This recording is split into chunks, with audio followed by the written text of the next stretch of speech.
Hi, this is Ed in San Diego, although it doesn't look it right now. This is a meeting room that I was in at one time in Washington, D.C., and the backdrop is very, very important for this topic today, featuring Ron Cooper and the cooperculture.com. If you have not checked out his website, go there. It's beautifully done. And I think it's brand new, relatively speaking, isn't it, Ron? It is. We recently updated it. Yeah, it's really well organized and there's a lot of information there. And I could see why you're a really big success and in demand because it's really clear what you're offering. Why don't you do about 30 seconds here about the products, quote unquote, that you present, that you offer to your customers? Thank you, Ed. And it has to do with culture. Culture is I would call it, or it could be summarized as the environment in a company. It's the branding, it's what shapes the form of a company. And those things that do form the company culture are formed by the leadership. And it's a continuous effort. It's not something that we hope something happens. It's a continuous effort from the leadership, and it's embedded, I call it, in the leadership mindset, the values, and so forth. And any failures frequently will show up or will be evident if you're aware of them before it shows up on the balance sheet. And many times, culture failures are somewhat the blind spots. They're the silent things that you need to look for. But very briefly, Ken and Ed, those are some of the things that I think are definitely worth discussing. Ken Lloyd, PhD, based in LA, working on a new book. Can't wait to learn more about that in coming days and weeks when you're ready to reveal the great reveal. Keep us informed, please. And I welcome you to the stage here for a platform of PR. So, this theme today, issued by Ron Cooper, is about the executive relevance. What does that mean? Executives often see the financial impact only after cultural damage has been done. That means, of course, in company and the culture of team building, teamwork, and execution. And what your key points here are cause and effects, I guess. I want to learn more from you today, Ron. Key points: silence in meetings, lack of ownership, slow decision cycles. All of this points to me, in my take, Ron, a lack of energy, a lack of feeling comfortable. Ron It is, Cooper. Ed. That is a large part of what I'm saying. In lack of ownership, is a person, is your staff member all in, or are they just taking a seat in the meeting? Are they just there during the day? Another way of saying, are they just punching the time clock because yes, I need to get paid, but are they all in because they know exactly how they're contributing to the overall objective of the company? Are they all in because yes, my leadership cares about me, they know my strengths, they know what it is that I can and will contribute to the company? Or do they just pass me by? Do we have merely superficial conversations at the coffee bar? Am I at this meeting just because it's meeting time? We're not here for any real purpose. It's just it's on the calendar, it's in the clock time, and so forth. But there are some of these, what I believe to be silent indicators that can be indicators, if we're aware of, cultural disruption, which eventually will work its way into the balance sheet to the profits of the company. But it's long after the cultural degradation has occurred. So we need to be aware of some of those indicators that my folks are not really into this. They're They're just putting in time. That's almost an elementary way of putting it. Ken, would you like to comment? Oh, absolutely agreed. And we're talking about culture. You're looking at what's really valued in the organization, truly and profoundly valued. Are people fully engaged, committed, open, receptive? Are they creating a psychologically safe environment? What is that overall, if you will, ambiance that surrounds the organization? And I agree. It's not that it's a snap of the fingers and suddenly you see it on the balance sheet. It can be a slow, sinister move as the culture of a company, for example, is less supportive of the people and more focused on me and I'm doing my thing. And I don't really care and I'm not fully engaged. And at some point, you'll see that in the productivity, you'll see it in the output, you'll see it in turnover, you'll see it in commitment, you'll see it in the quality of the work. Culture impacts all of that, but it's not a flashbulb. It takes a little bit of time, and then gradually, just as Ron said, you're going to see it on the bottom line at the very least. And I think to advance what Ken says, and Ken is the resident expert in this, but in the context of ownership, am I committed? Am I all in? It's a matter of us as leaders inspiring people to be all in. And, it's to some degree, I hesitate to use the word motivate because if I have to motivate you, maybe you're not internally motivated, but I would certainly hope through my personality, through my involvement with you, my interaction with you, I can inspire you to maybe go above and beyond even what you think your capabilities are, but it's because I believe in you, Ken. I believe in you, Ed, and you know that. And so when you know that I believe in you, you'll go an extra mile. And I'm not expecting you to do that per se, but yet I do believe in the way you think, and I believe that you do have some very innovative thoughts. And when I know that you know that, we can work really well together. So it's maybe at the off time, maybe at times, man, I tell you what, I was home when hey, I normally would be doing something totally not involved with work. I'm off duty hours, so to speak. But boy, I had a thought. And now I just want to put this thought on paper. I want to work through it a little bit more because if I don't do it now, I'm not going to be able to remember everything. And it may take me, who knows, 15, 20 minutes, whatever, but I'll generate some thoughts. I'll put some thoughts together and then I'll take it back to the company tomorrow to discuss it. And by golly, Ken and Ed to say, yeah, that's a good start. Let's see if we can build on that. But see, I wouldn't even do that if I'm wondering if you even care what I think. Ken, the concept here that we're talking about is in-company communications. And is it a two-way street or is it strictly top-down? Would you like to add some insight into this problem? Yeah, it's another part of the culture. Do we have bona fide two-way communication? Am I truly listening to and respecting the individuals with whom I work, whether they, in quotes, report to me or peers, or those to whom I report? Is there actual openness, respect, listening, taking action? And it's interesting, it's just as Ron is saying, you can establish this overall set of values and beliefs and talk about it a lot with your employees, but it's the behavior as well. It's how we're modeling, and it's just simply how we're acting. I'd read such an interesting expression on that. It's not just the creed, it's the deed.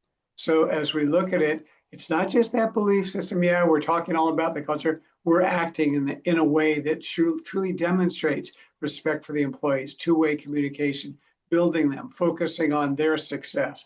It's far more than our just talking about it. And it's just as Ron is saying, it's bigger than that. Because we've all been in or seen organizations where there's a lot of talk about what a great culture it is, and you don't see it, you don't experience it, you don't feel it. And that's just a false front. It's just a facade. And just as Ron said, that ultimately is going to impact the success of the organization. Add to what Ken said about listening. I believe it was yesterday, or maybe it was this morning, I saw a meme that to me, amplifies exactly what we're saying. And the meme said, are you listening to me, or are you silent, just waiting for me to stop talking? And so, I know that there are some of us who'd say that, no, I'm listening to you, but really, am I? Am I trying to listen and process what you're saying?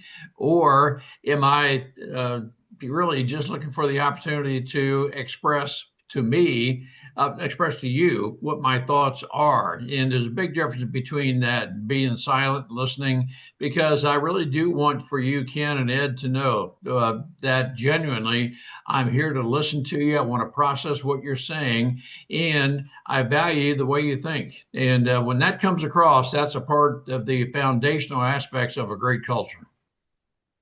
So we're talking about cognitive growth rather than cognitive decline within an organization, which is a business, and understanding, creating an understanding in the personality of the company, in the how work is created or how issues are discussed. And as a leader, Ron Cooper, in your role as the chief, you're looking at, for instance, me and Ken as team members, but you're the leader, to proactively bring up ideas, and new ways of looking at old things. And that would be an indicator of our proactive involvement, not just sitting around collecting a check. No, it is. In the context of innovative thinking, I want to inspire innovative thinking. And it's possible that only 5-10% of innovative thoughts are merit going forward. And so, it may be a matter of Ken and Ed that, yeah, great thinking. But no, I don't think don't think there's a way we can take that forward to a productive end, but keep going. And so I want to present those kind of ideas to you. In other words, let's just say, for sake of discussion, only 10% of any innovative idea would merit going forward to take to maybe to a successful conclusion. I don't want you to feel that the 90% that no, I don't think that's worth. I don't think that's going to merit going forward. I don't want you to think that I think less of you because of that. It's just a matter of innovative thinking, and any number of innovative thoughts did not make it to the final conclusion just because of various factors. But I want to make certain that you know that I don't think less of you because of an idea that we're not going to carry forward. That it's again, I'm a believer that only maybe 5 to 10% of the innovative ideas will merit moving forward to further evaluation. So I want to bring up the scene behind me here. This is a picture of the live audience in the most recent in-person event that I produced in Washington, D.C., and it was hosted, and my partner in this was a large K Street law firm, which has different divisions, including immigration, but also lobbying. K Street is the headquarters of the representation business. And the people in the room were from that area. The speaker at the time that I took this photo was the chief lobbyist, an attorney, chief lobbyist for Samsung Electronics in the US. And that was during the Biden administration. And she essentially co-wrote the CHIPS Act, which got passed. And the core of that was to work with the Taiwan Semiconductor Company in the Phoenix area, which is also invested, by the way, into Wisconsin and Ohio. However, the majority of the Taiwan organization is in Greater Phoenix. And so this was right after the passage, and the law firm was involved in that, of course, which is why I was there putting on the meeting. The spirit in that room at the time, this was about 2 years ago, was electric, because there was a major, actually it was more than 2 years ago. It was in the late stages of the Biden administration. Um,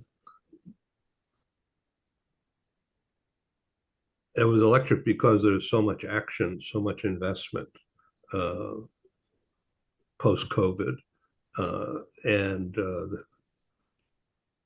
the energy that was pervasive in that room got everybody's attention. You could see everybody's paying attention to whatever is going on there.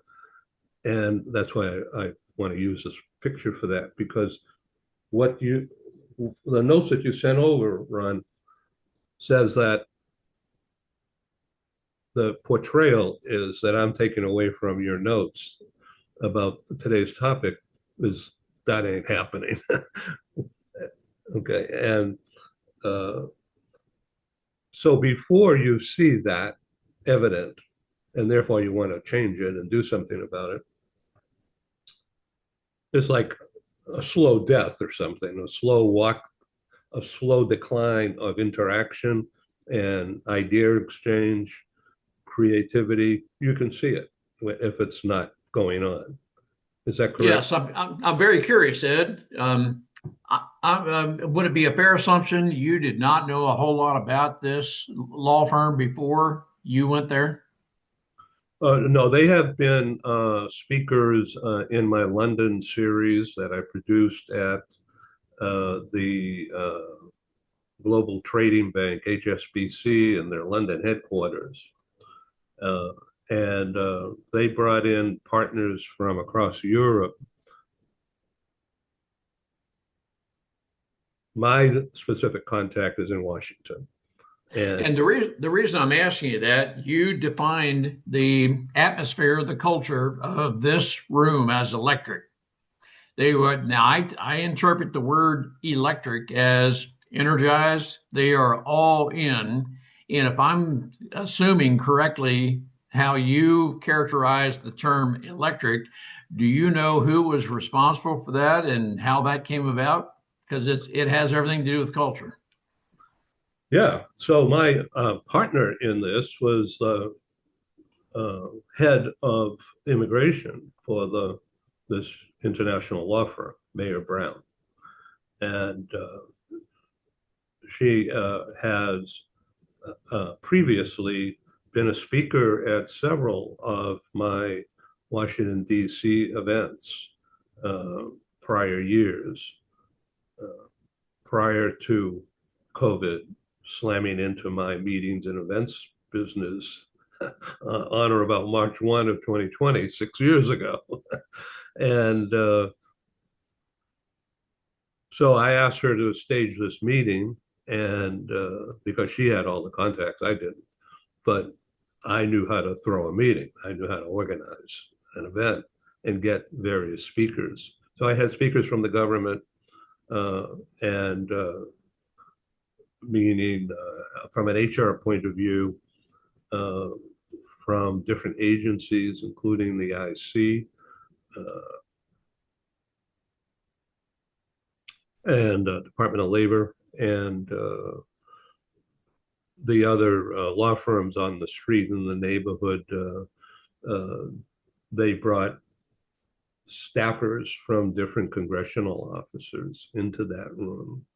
And then I had some mobility management companies represented in that room, who deal with companies such as Lockheed and others. And it was just a vibrant uh, time. The speaker at that moment of that picture taken was the chief lobbyist for Samsung, and she co-wrote what became the bill that passed at that time. So everybody was paying attention to every word. And it was a great event.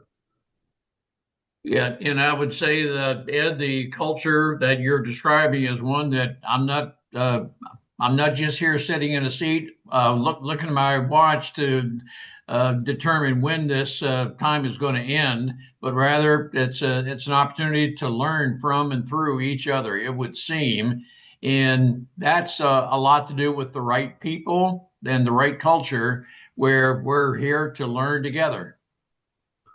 Right. So, Ken, in your years of in charge of talent for that clothing manufacturer, I'm sure you had the same kind of environment. Yeah, we obviously wanted to focus on the culture of the organization and make sure that we are, in fact, open, responsive, communicative, and just as Ron was saying earlier, being open to new ideas, because not every idea is going to be great. And if people keep getting shut down, and it's okay if ideas aren't going to be used, but it's not done in a positive, productive way. Let's work on this some more. What are, you want to encourage these ideas to keep coming out. That's part of the culture, as opposed to do your job. Don't worry about that. We'll take care of this. You're going way off the track here. We want to have new, different ideas, people thinking outside of their specific realm of responsibility. That's, again, part of a very positive and productive culture, because people are, when they're just turned away, when they come up with ideas, or that's really not a good idea. We've thought about that before. We've done it. It doesn't work. Just do that kind of feeling in an organization really turns people off. It turns them away, and it turns them toward the exit, as opposed to a culture that's more accepting, responsive. And again, just as was said, it's not that every idea is great. Very few are going to be great, but the next great idea, it could be following 10 that weren't so terrific. We want that number 11. And if we've created an environment that says, just stop it and do your work, we're not going to get it. And we're going to end up falling behind.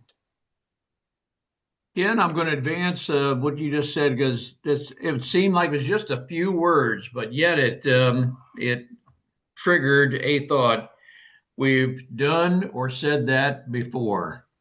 And it all depends on how you say that. What is the tone of that? And in one tone, it could be we've done or said that before, could come across. And here's how the unspoken culture can come about. How could you be so stupid as to bring that up again? We've already churned that thousands of times.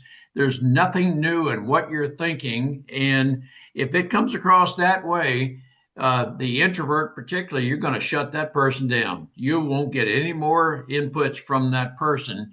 But there's nothing inherently wrong with, now we've brought that up before, but just be aware that some people can process that as a very negative statement, and you're not even thinking of that, but some people do. So it's a matter of, can we project ahead? Can we think ahead that the way the words I use, the tone of my voice can be positive or it can be negative? It's very definitely the tone of my voice. So Ken, you're a master at this, but that is one thing that can help develop positively or negatively a culture. And you can't expect miracles to happen if you're not can having interactive discussions with the team, not just once a year or twice a year, but just ongoing. And sort of like an open door policy, ideas, problems yesterday, today, what are you going to do about it tomorrow? That kind of an attitude, just vibrant. Yeah, it's not just an open door, it's an open mind, so that you're really receptive to what people are saying. Again, it doesn't mean you have to go along with everything, but we want to hear it. We want to encourage members of the team to speak up, to speak out, provide their suggestions. I remember my dad years ago, he was in the insurance business. He had an insurance agency. He had a sign on the wall. And the sign said, "It can't be done," but "can't be" was crossed out, and written in was "hasn't been." And that was kind of the philosophy, okay? Let's not worry about all of that. It can't be done. Let's think more openly and creatively about new ways to do things. And yeah, some of the ideas might be stuff we've tried in the past. That's okay. At least you're thinking about it. Keep the wheels turning, and let's see what we can get if you keep working on this. So it's that kind of a cultural positivity that we want to have. And you see, Ken, there again, yeah, that simple sign, the line through it, can't be. Well, there's some of us who would say, no, I don't believe that. I don't believe it can't be. There is a way, and it may take, who knows, several weeks, months, days, whatever it takes. But Ken and I, you and I together, will prove that sign is wrong. Can't be. And so when we have the all-in attitude, Ken, you and I together, somehow, some way, we're going to think into this, think through it. We're going to come up with a way that this can be done, whatever this happens to be. But see, that's all a part of a culture that, Ken, you and I can work well together, and we're very different in the way we think. But that's why we think. That's why we're a good team, because we think differently. And when people are a part of a culture like that, then as a leader, Ken and Ron in this hypothetical example, you work on it, buddy. We're going to make time set aside for you, and you let us know whenever you've come up with even a potential solution to this. But I believe in you. You two are going to come about a solution. Ken, as a leader, we have around 10, 15 minutes remaining available for me here. And because of your book with have it right here, performance appraisals and phrases for dummies. But this is the whole idea of a company leader fostering an attitude of education and experimentation rather than strict behavior and push. More of a safe environment, psychologically safe environment for experimentation, right? Yeah, well, it's all more forward looking. And that's the kind of thinking that we want to have. So certainly if we're doing performance appraisals, we're looking at how the work was done and what goals were met and so forth. But we're using continuous feedback so employees know throughout the full year how they've been doing. But at the same time, there's not just looking backwards, it's looking forward. And when you're looking forward, then we're getting into creativity, innovative thinking, new ideas, receptiveness of that, as well as employee growth and development. And it's funny, people think, well, satisfied employees are more productive. Well, there's some truth to that, and certainly turnover is lower if you measure employee satisfaction. But flipping the coin around, productive employees are more satisfied. So not just satisfaction generating productivity, productivity generates satisfaction. If I'm in there and I'm achieving and I'm contributing and making measurable differences, I'm being heard, that's very satisfying as well. So that is going to increase productivity. So productivity generating more satisfaction, as well as satisfaction generating productivity. We want to think about that, but certainly the forward look is really the way to develop the kind of, if you will, culture that is far more effective, far more productive, and ultimately will contribute to the bottom line. And so I'm going to just serve this up for you to hit the tee shot here. I'm thinking of Stephen's humany idea, harmony, and Sure. humany in the workplace, and asking for the feedback and what you said in the past, feed forward stuff. That's exactly what you're talking about. Oh, absolutely. I mean, harmony, but at the same time, we can still have a harmonious environment where people still can disagree, but it's done respectfully, it's done openly, it's done in a more constructive way. So if we disagree, does that mean we're not in harmony? No, you can still have, if you will, harmonious disagreement, because I'm not name calling, I'm not putting someone down, there are no reprisals, but it's more constructive kind of feeling. So yeah, that whole aspect of it, keeping it harmonious slash respectful, open, and surely forward focused is where you'd want to go with that. Right? And that's right on that the leader is the one who creates, stimulates harmony. And totally agree with Ken that we don't have to agree on everything to be harmonious, but we do agree that I'll never denigrate you. That has got to be a foundational value we have in the company. That we're here to support and edify each other, and we can figuratively, maybe even literally slam the fist on the table. Well, I disagree with you, Ed, on something, but I will never denigrate your character or anything like that. We're always going to work together, but yeah, we can be on opposite sides, but we are always continuously working together because I have created an environment, I as the leader, that we're always thinking ahead. You know what the company objective is, you know what we're working toward.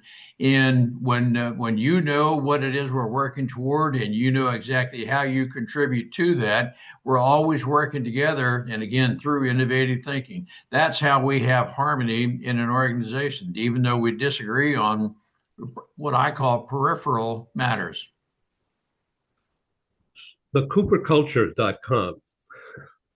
What do you have coming up, Ron, that you'd like to talk about? How can you use this time here to announce anything that you want? Well, we are always available to help to work with companies to develop a culture of everything that we're talking about here, a very healthy, productive culture. And it is a matter of stimulating people to productivity, but they know they're valued. They know what the company is about. And so there are some companies that feel that, we're just not quite there, whatever there may be. And on a 10-point scale, it might be something of the matter of where we're only on about a 5 or 10 a 5 or 6 on a 10-point scale. But what we have coming up is Marty and I are working with organizations, companies to help them develop the culture that we're speaking of right here. And with that culture, Ken alluded to it, that it could take statistically a minimum of $65,000 to replace somebody and lost productivity, acquisition costs, and so forth. And so even before you see that show up on the balance sheet, which we began this session with, they're going to be indicators, somewhat somewhat silent, but yet there will be indicators that if we as leaders are aware of them, we'll be aware that there could be some things that are happening behind the scenes, so to speak, that could indicate we have less than a positive culture that we need to fix before it shows up on the spreadsheet. Okay. Well, I'm just thinking of this is kind of corny, but I'm going to say it anyhow. I'm thinking of the kind of culture that Ron and Marty contribute to an organization build. You've got the Cooper culture. So what comes to my mind? Super culture. That's what you're creating. You're creating through the Cooper culture, you're going to generate a super culture. And what does that super culture have? But just the factors that we've been talking about during our discussion today. I appreciate that, Ken. And we are mission centric. And as every company, and every family has a mission. And so by mission centric, we want to know what the longer term objectives are. So it's the thinking is well beyond today. We're thinking as far into the future as we can. Marty and I are believers, and Ken, I suspect you are as well, that everybody, every process can and should be improved. So we're not stagnant. We're always changing, improving to the better, and we're through innovative thinking, we're always determining how we can do things better based on technology and the other things that are made available to us. But that's always thinking ahead because, again, the culture is one that, yes, I know that my leadership appreciates what I think, and I'm here because of my ability to think ahead. And when we have all that together, we are working ahead, and I use the expression frequently, we are going to soar together in the aviation terms to greater heights. That is dynamite. I'm picturing the the white fantail or whatever you call it. It's called a contrail. And Contrail. Okay. you see the contrails of aircraft at altitude. And yes, and of course, they climbed to get to that point. But yep, they have a goal to reach that altitude. And yes, we're at that altitude, but now we've got a destination to go to. But then, hey, that's just any destination we describe as a goal is merely a waypoint. We're always moving our goals out beyond to where we're going to be. We're never reaching a destination such that we've arrived and we've stopped. Ken, do you want to use this closing minute here to announce anything? Oh, just to announce, I always enjoy hearing Ron and these discussions, and I totally agree with his excuse me, his final point for organizations as well as for individuals. Once we stop being in motion, learning, growing, developing, we're going to be obsolete, and that's what happens to organizations. And talk about what happens to their bottom line, and frankly, our own personal bottom line. Suddenly, our relevance, our effectiveness, our confidence, our place in the world is going to wither because we've stopped making the time and energy and effort and devoting that to building and developing and growing and learning. We have to do that. The world is changing far too rapidly to rely constantly on yesterday. We've got to be receptive to new ways of doing things, new learning and new growth. And that ties in whether it's individually or from the standpoint of an organization. And Ken, I'm going to interject here. You have the uncanny ability to stimulate different thoughts, and you did when you mentioned the word confidence. I'm going to tell you that one thing about a culture that has trust and respect in it, when the leaders trust and respect, and we project that, the confidence logically is engendered. The confidence that, using the example just moments ago, Ken, the confidence is you and I are going to make this together. We don't know how we're going to get there, but we are confident we will. Just bear with us, give us some time to think into it, think through it, but the confidence is there. We'll get there. We'll make it happen. Ken, you're the kind of person that inspires people to that level of confidence. Well, right back at you, Ron. And frankly, Ed the same. That's why these discussions are just so interesting and so informative. And as Ed loves to say, that's not scripted, but as the ideas come, then they generate and build on new ones and some really interesting takeaways from these kinds of discussions. So out there in the audience world, thank you for being with us today. And we welcome your feedback, or as Ken would say, feed forward. Did I say that right? Absolutely. Okay. All right. And so once again, Ron Cooper, thecooperculture.com. And Ken, what's the title of the new book that's not yet available? You'll see. All right. Well, this stage is waiting for you to announce it. Thank you so much. Okay. All right. Thank you all. We welcome your feedback. Thanks back to you. Welcome your feedback. My email, editor, global business news @gmail.com. That's right to me. Give me your feedback, please. Thank you. Take care. Be well all.